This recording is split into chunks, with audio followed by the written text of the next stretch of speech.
یہ جو ادب ہوتا ہے نا، یہ معاشرے کے اندر سکون پیدا کرتا ہے، اور بے ادبی جو ہوتی ہے یہ معاشرے کے اندر، سوسائٹی کے اندر بے سکونی پیدا کرتی ہے۔ ادب ہمیشہ محبتوں کے فروغ کا سبب بنتا ہے۔ بے ادبی، بے باکی، اپنی زبان کا تیزی سے استعمال کرنا، یہ نفرتوں کا باعث بنتا ہے۔ ادب کرنے والے لوگ جو ہوتے ہیں ان سے ملاقات کر کے محسوس ہوتا ہے کہ یہ ادب والے ہی نہیں، صرف ان کی کسی نے تربیت بھی کی ہے۔ اور بے ادبی، توہین، کسی شخص کے لیے حداقمیز لہجہ اختیار کرنا، یہ بتاتا ہے کہ شخص غیر تربیت یافتہ ہے۔ آپ جب ادب کرنے والے ہو جاتے ہیں، پیار کرنے والے ہو جاتے ہیں، تعظیم کرنے والے ہو جاتے ہیں، تو آپ نا معاشرے میں سکون پیدا کرتے ہیں۔ میٹرک کر کے، پی ٹی سی کر کے کوئی آدمی اسکول میں ٹیچر لگ گئے تھے، ایک شخص نے ان کے پاس تعلیم حاصل کی، پرائمری میں ان کے پاس پڑھا، پھر بعد میں اس نے ماسٹر کی ڈگری لی، پھر اس نے ایم فل کیا، پھر اس نے پی ایچ ڈی کی، پھر ایک بہت اونچی پوسٹ پر وہ آفیسر ہوئے، ایک بہت بڑی گاڑی اللہ نے انہیں دے دی۔ اتفاق ایسا ہوا کہ ایک دن وہ اسکول ٹیچر اپنی سائیکل پر،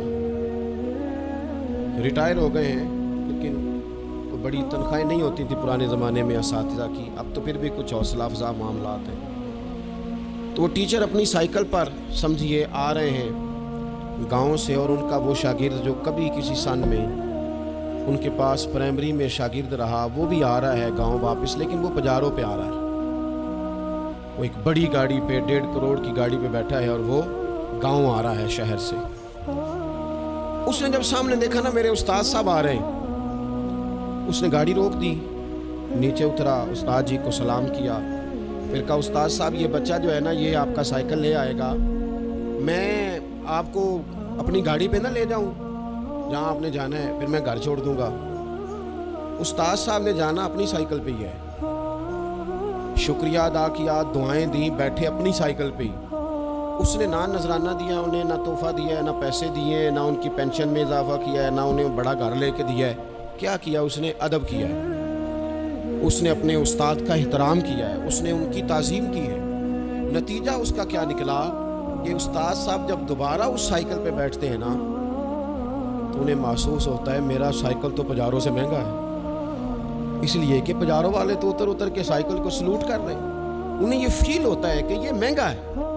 جب آپ کسی کو احترام دیتے ہیں، کسی کی قدر کرتے ہیں، کسی کے ساتھ آپ کا رویہ عقیدت والا ہو جاتا ہے، تو اس کا لازمی نتیجہ یہ نکلتا ہے کہ سوسائٹی میں سکون پیدا ہوتا ہے۔ دو قسم کے بچے ہوتے ہیں، ایک بچہ وہ ہوتا ہے جس سے ماں باپ بات نہیں کرتے، کوئی کام نہیں بتاتے، کوئی گفتگو نہیں کرتے، وہ کہتے ہیں اس کو تمیز ہی نہیں ہے بات کرنے کی، پتہ ہی کوئی نہیں کیا کہہ دے گا۔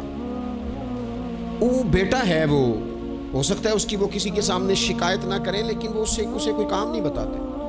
ایک بچہ ایسا ہوتا ہے جس پہ ماں باپ سارا ہی بوجھ رکھ دیتے ہیں، انہیں پتہ ہوتا ہے کہ میں نے جو اس نے کہنا ہے وہ اس نے کر دینا ہے۔ اب وہ بچہ سکون دیتا ہے، ماں باپ اس کی وجہ سے اپنے دل میں راحت محسوس کرتے ہیں۔ ماں باپ بوڑھے تھے، بچہ گھر آ گیا، دو رویے ہیں، آپ کو سمجھانے کے لیے چند مثالیں عرض کر رہا ہوں۔ ماں باپ بوڑھے ہیں، گھر میں غریبی ہے، بچہ ڈیوٹی سے آیا ہے، اب ماں باپ اسے کوئی کام کہنا چاہ رہے تھے، دونوں نے منصوبہ بندی کی ہے اور لفظ جمع کیے ہیں، اپنی سادگی میں کچھ جملے تراشے ہیں۔ بیٹا جب آیا تو بڑے دھیمے لہجے میں کہا پتر ہمیں تیرے وسائل کا بھی پتہ ہے، مسائل کا بھی پتہ ہے، تنخواہ کتنی ہے ہم جانتے ہیں، خرچے کتنے ہم جانتے ہیں، لیکن پتر ہم بھی تیرے علاوہ کس کو کہیں، تیری بہن غریبنی کو 10-20 ہزار کی ضرورت پڑ گئی ہے، تو مہربانی کر اس کے ساتھ۔ اور بڑے دبے لفظوں میں، ڈر کے، محتاج جملوں میں۔ بچہ تو ایسے ہوا جیسے پہلے سے ہی تیار بیٹھا تھا، لاوا تھا، پھٹ گیا، کہنے لگا ابا جی آپ ہر وقت مجھے تکلیف ہی دیتے رہتے ہیں، اماں ہر وقت آپ کام بتاتی رہتی ہیں، بہن کو سمجھائیں نا آپ کہ میرے پہلے بڑے مسئلے ہیں، میں کہاں سے اسے پیسے دوں، آپ اسے کہیں۔